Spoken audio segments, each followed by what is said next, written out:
ఆంధ్రప్రదేశ్ రాష్ట్రంలో ఈ 17 నెలల చంద్రబాబు నాయుడు గారి కూటమి ప్రభుత్వంలో జరుగుతున్నటువంటి దారుణమైనటువంటి సంఘటనలు అసలు కొంచెం కూడా ఈ పాలకులకి పాపభీత అనేది లేకుండా వీళ్ళు ప్రవర్తిస్తున్నటువంటి తీరు, ముక్కోటి దేవతలు గోవులో ఉన్నాయని చెప్పి భావిస్తూ ఉంటారు హిందువులకు సంబంధించినటువంటి ప్రతి ఒక్క భక్తుడు. హిందూ మతానికి ఆరాధ్య దైవంగా గోవుని కొలుస్తూ ఉంటాం. అటువంటి గోవులని చంపి ఆ గోవు మాంసాన్ని అమ్ముతున్నారు ఆంధ్రప్రదేశ్ రాష్ట్రంలో. లక్షల కేజీలు అని అంటే ఎన్ని వేల ఆవుల్ని చంపేసి ఉంటారో ఈ పాటికి 17 నెలల కాలంలో మనం ఊహిస్తేనే నిజంగా కూడా ఒళ్ళు గగ్గుపరిచేటటువంటి సంఘటనలు. హిందూ మతానికి సంబంధించి ఆరాధ్య దైవంగా భావించేటటువంటి గో మాంసం మొన్న విశాఖపట్నంలో అక్టోబర్ 3వ తారీఖున ఒక అజ్ఞాత వ్యక్తి ఫిర్యాదిస్తే కేంద్ర ప్రభుత్వానికి సంబంధించినటువంటి ఏదైతే డైరెక్టరేట్ ఆఫ్ రెవెన్యూ ఇంటెలిజెన్స్ వెళ్ళి అక్కడ పరిశీలిస్తే 1,89,000 కేజీల గోమాంసం అక్కడ పట్టుబడింది. అంటే గోవుల్ని చంపేసి ఆ మాంసాన్ని అక్కడ స్టోరేజ్ చేశారు. దాదాపుగా 2 లక్షల కేజీల గోమాంసం. అసలు దేశంలోనే ఎక్కడ జరిగి ఉండదు అంతగా గోవుల్ని ఇక్కడ చంపేసి ఏదైతే సాక్షాత్తు విశాఖపట్నంలో పట్టుబడినటువంటిది తెలుగుదేశం పార్టీ బాపట్ల ఎమ్మెల్యే అనుచరుడిగా ఉన్నటువంటి తెలుగుదేశం పార్టీ నాయకుడిగా ఉన్నటువంటి సుబ్రహ్మణ్యం గుప్తా.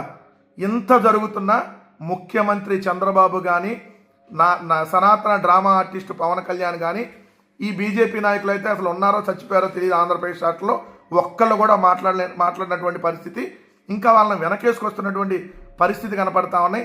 మన రాష్ట్రంలో గోవుల్ని పక్క రాష్ట్రాలకి తరలించి మరి ఏదైతే అక్కడ కూడా అమ్మేస్తున్నటువంటి పరిస్థితి. మొన్న ఆగస్టు 27, 2024 తమిళనాడులో 42 గోవుల్ని పట్టుకున్నారు. అది కడప జిల్లా నుంచి వెళ్తున్నాయి. అలానే 2024 డిసెంబర్ 15 కూడా తమిళనాడు పోలీసులు 33 గోవులను పట్టుకున్నారు. ఏదైతే 2024 అక్టోబర్లో అయితే సాక్షాత్తు పల్నాడు జిల్లాలో అక్రమ గో రవాణా అండ్ అక్రమ గో సంహారం జరుగుతుందని చెప్పి ఎంపీ లావు శ్రీకృష్ణదేవరాయల ఫిర్యాదు ఇచ్చినటువంటి పరిస్థితి.